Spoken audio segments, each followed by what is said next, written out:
Hello and welcome back to my channel. I thought we could spend the afternoon together. If you're new here, my name is Gabriella and I do bookish and lifestyle content here on YouTube, TikTok and Instagram, and I'm also an aspiring author. It's been a while since I've done a little vlog and I'm just pottering about this afternoon. I thought you could just spend the day with me as a little bit of company. I've got a few things on my tick list today. The first one being that I need to film a couple of TikToks. I also need to do my novel November challenge because I have been challenging myself to write every weekday of November as a little mini series on my TikTok, and I also need to edit a little bit. I've actually been really enjoying writing in our new decorated kitchen, but it's definitely a bit chilly around here, so I might go and get a jumper. But I'm just finding that the change of scenery is helping, and I like to switch it up every now and again. Sometimes I'll write in my office, sometimes I'll write on the couch if I'm feeling that way, sometimes I'll write in here. It's really dependent on how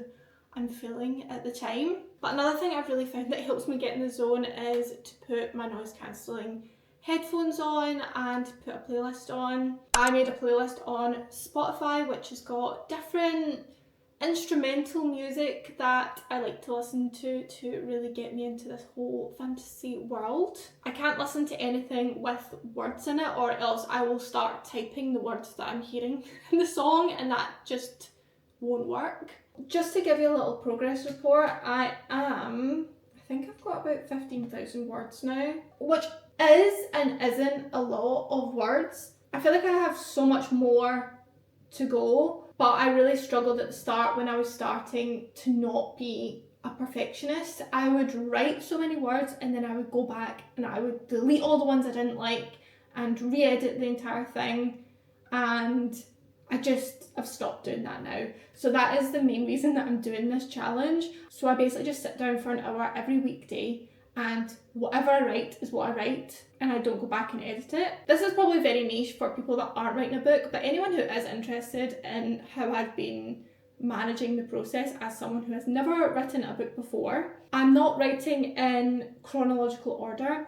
I have a drafting document and basically I just type the title of the scene that I want to start and then I'll just write that scene. Sometimes I carry on and I do the next scene in a chronological way if I'm kind of in the zone of that time frame, but see if I'm really struggling, then I'll just stop and then I'll go and pick another scene that I want to write. I have a list of scenes that I want to get through and then we'll see where I'm at the end of there. Funnily enough, I've basically written the beginning and maybe close to the end.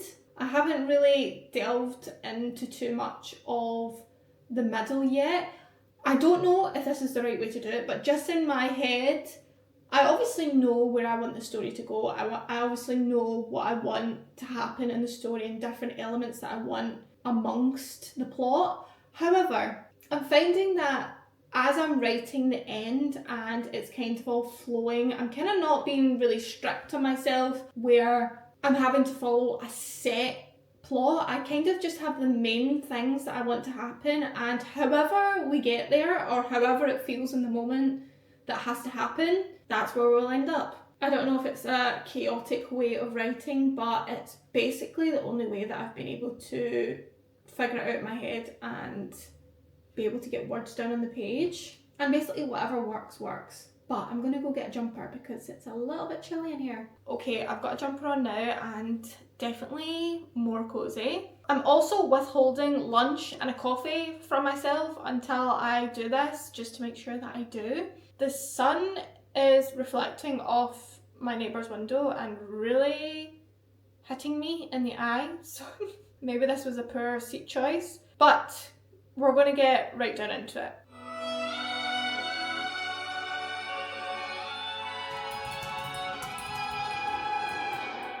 Okay, I've now completed my session. I've managed to write over 1,000 words, so 1,020 words. And this scene was basically a little bit of a filler scene that I was writing. I actually didn't intend for it to turn out the way it is, but I'm finding a lot of the time I'm just starting writing and I end up places that I didn't know I was going. I'm kind of almost imagining that I'm living this whole experience while I'm writing, so it's kind of just almost coming out of me quite organically. But I'm now going to reward myself with my lunch And a coffee. I cannot wait to have a coffee. I kind of don't know what I want to eat. I have bagels, I have beans, I don't have any bread. I've also got leftover macaroni and cheese, but we had an absolute disaster yesterday.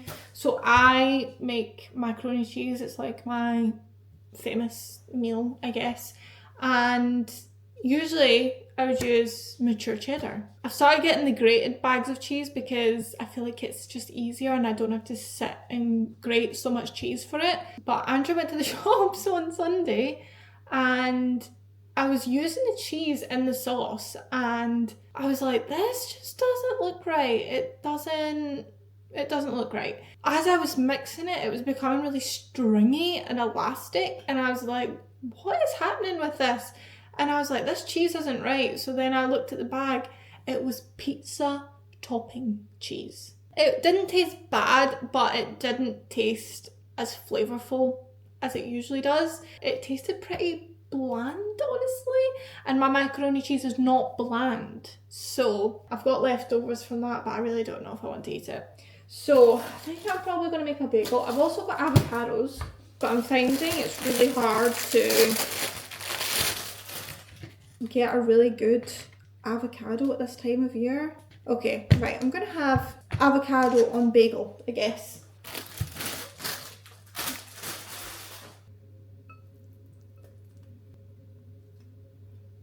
Not the most amazing lunch ever, but I'm trying to eat more foods that help my endometriosis, and I've been doing a lot of research and avocados are one of them. Luckily, I like avocados. If I didn't, this would be not pleasant, but I just have smashed avocado with salt and some chili flakes. I think I might have put a little bit too many chili flakes in here, but oh well, I like it spicy. I'm currently rewatching Gossip Girl as my little lunchtime show, and I'm at that really annoying stage when Lorelai just makes so many stupid decisions.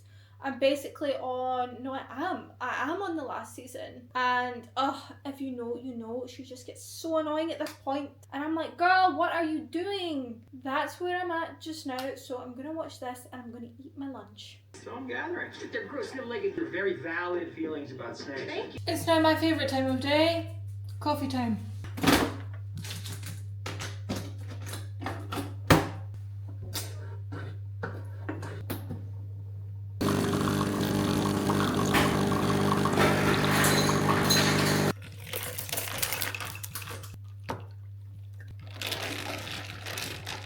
What did you?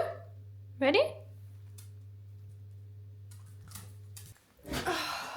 Okay, now I need to force myself to edit before I reward myself by reading my book. I literally live on a reward system for actually everything that I do, so there is a reward for every single task that I complete. So we've already written today, we've done our novel November. I've also filmed some TikToks, so now I'm going to edit. I think I've mentioned this before, but I edit on my iPad, so I need to transfer all the files over. I used to drink coffee first thing in the morning, but now I completely do not do that. It is literally 3 o'clock and this is my first coffee of the day. I try and run on my natural energy for as long as possible, and when I hit that lull in the afternoon, then that's when I have a coffee. Just while I'm waiting for my videos to airdrop to my iPad, we are probably going to go to the cinema tonight. We're going to go see The Running Man. I believe it's a remake of an older film, but I don't think I've seen that film. But this new one has got Glenn Powell in it, and part of it was filmed in Glasgow. And I remember when he was here and he was filming whatever scenes he was filming. I guess I'll find out when I see the film. But I love knowing when a movie is filmed in Glasgow or Scotland, and then I like to go and see the bits that were filmed there. They also filmed some of the new Spider-Man movies, so Tom Holland was here for quite a long time, filming in Glasgow city centre, so I'm also going to go see that when that comes out. I'm not really sure what the Running Man movie is about. All I know about it is that it's almost like a game show and he's like running away, and if he gets caught then he loses. Same with my books, I like to go into everything blind. I don't want to watch the trailer, nothing. I don't want to know anything about it. I'll just go and see it. Okay, my files have now arrived on my iPad, so I'm going to do some editing. Then I'm going to chill and read my book. Sended.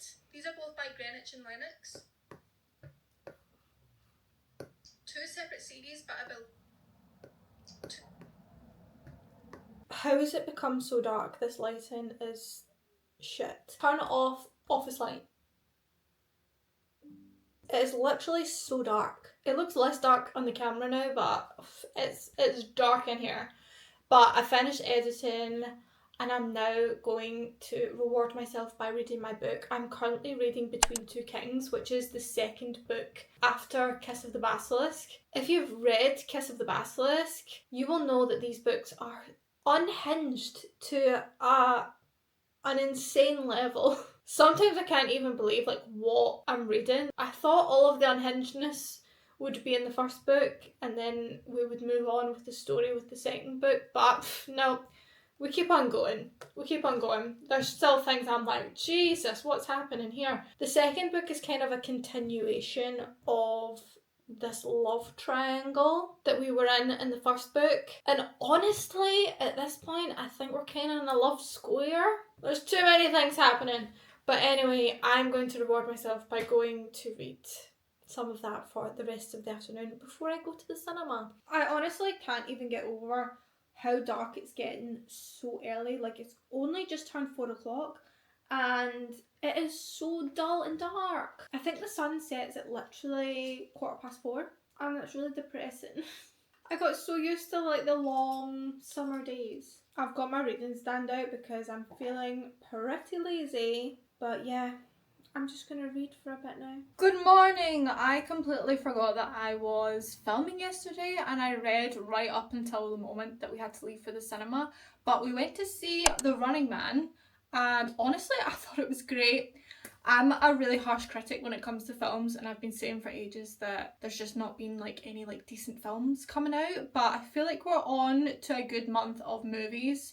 The Running Man was actually so good. It was kind of dystopian in its themes. I think it's based off a Stephen King novel, which I've never read, but honestly, had such a great time with that. And obviously we have Wicked Part 2 coming out this month as well, so I think we're on to a decent run of films. And because I stopped filming last night, I thought I would just continue on into this morning. I was just getting ready, but then I've got a dress that's been delivered that I've ordered for a wedding that I have coming up in the next few weeks. This is kind of a tricky one because I kind of know around the time of the wedding that I'm probably going to be having an endo flare up, and I had a dress already, but the dress is simply too tight and it was strapless and I feel like I would just be like overstimulated feeling all these things at the same time, and it'll be a miracle if I can get through the wedding, honestly. As I said earlier, I've been trying to change like a lot of things about like my diet and lifestyle that will help with the symptoms that I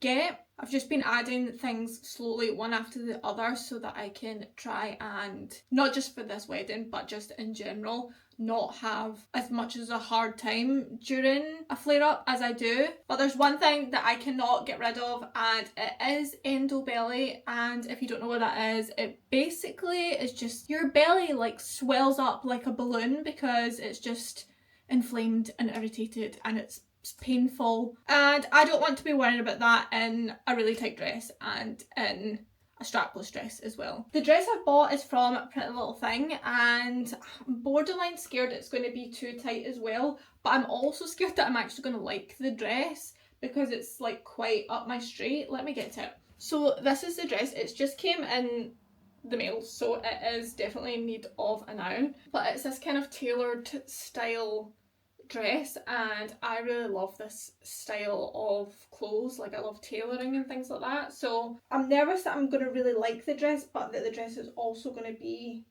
too tight on me. I wanted to get one that wasn't strapless so that I was consistently pulling it up, and also the wedding is like a winter wedding. It's obviously going to be in December, so it's going to be chilly, and before I was going to get myself all dressed for the day I thought that I would try on the dress with yous. So I'm gonna go put it on and see how it looks. Okay, I think it's too tight. I already feel myself like trying to like suck in and I just won't be able to do that, obviously. I really like the dress though. I don't know if maybe if I got it in a size up it would be better, but you can really see like the buttons pull in here. It fits really well around the shoulders and the neck, which I like, but it's really tight around my hips pretty tight around here, so I don't know if I'd be better getting a size up, because I actually do really like the dress, and the material's a bit thicker, so I feel like get away with a bit more. Plus the details of the pockets and the buttons, instead of it just being like bare on the stomach, kind of covers it a bit. I'm really not sure, because I actually really like the dress. It'll obviously look better with a tan on, because it's kind of almost blending into my skin tone. I really like how long it is. Let me try it with the shoes and everything. Guys, I just bent down to get the shoe and a button just fell off. It's definitely going back, but let me again try it with the shoes. I'm going for like a whole pink and burgundy moment, and I actually really like the look of it. These are the shoes. Okay, I think I might exchange this for a size up. I've had to like undo some buttons because I'm actually just terrified that more buttons are going to pop off. So yeah, partially successful, but not really.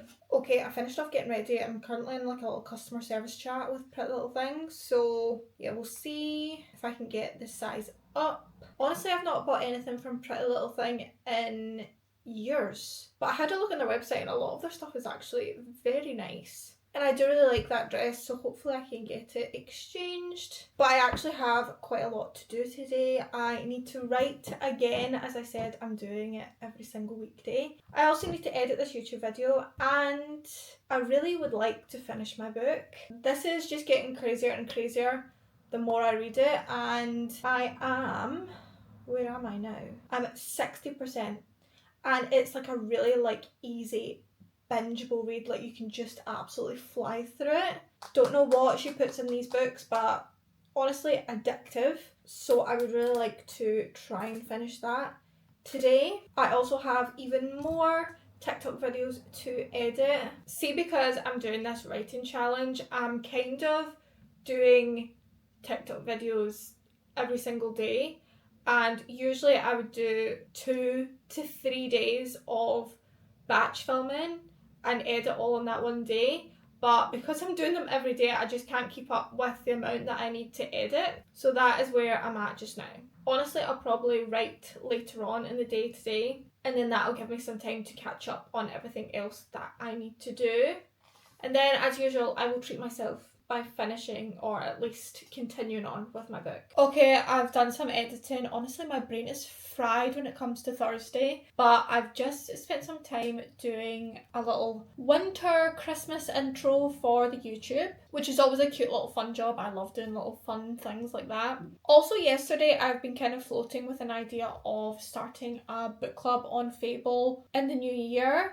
And I've been floating around name ideas, and I think I've settled on one that I quite like. And I kind of want to make all of the little extras, like the little, maybe like a logo, or maybe like a little background image that would look really cute on there. If you haven't used Fable, it is free to use. It's a free app, and you can join different book clubs, and then we pick a book every single month, and then when you're reading it that month, you can put different notes in different chapters, and we can all chat about what we think about the book as we're going along. I'm part of a few of my friends' book clubs on there, and I really enjoy the whole system and format of doing a book club on there, and I've been thinking about doing one for a while, so I'm thinking about starting that in the new year. So I am starting to get that planned and ready. Just before we go, I want to show you a book that I bought recently. I honestly don't buy a lot of physical books, as much as it may seem that I do, but I'm very selective on the books that I purchase. But I bought this book for a very specific reason, and it is To Bleed a Crystal Bloom by Sarah A. Parker. I have wanted to start this series for a very long time. However, it's recently been traditionally published, and that meant I couldn't get the indie covers that I really wanted. But the publisher, HarperCollins, have absolutely smashed it, because in the hardback edition it is a reversible dust jacket, and I have reversed it round, and this was the indie cover that I was looking for. This is what it looks like normally, but I was obsessed with this cover and I was determined to get it. But I'm finding it a little bit difficult to get, so I'm so happy that the traditional published hardback has came with this cover as an option. Sarah A. Parker wrote When the Moon Hatched, which is probably her more popular book. However, this is a series. I'm not entirely sure if it's completed, but it's a dark romance Rapunzel retelling. And let me just show you the art on the inside here. Absolutely gorgeous. It is a series that I've wanted to pick up for a while, but I think I'm going to save it for the new year, as I have a lot of books that I want to get to before the end of the year. But I just wanted to show you that because I'm absolutely obsessed with when publishers are doing reversible dust jackets, including the indie covers that the books used to have. A beautiful addition to my shelf. And I think I'm going to finish this vlog here. If you like this video, please like, subscribe, and I will see you in the next one.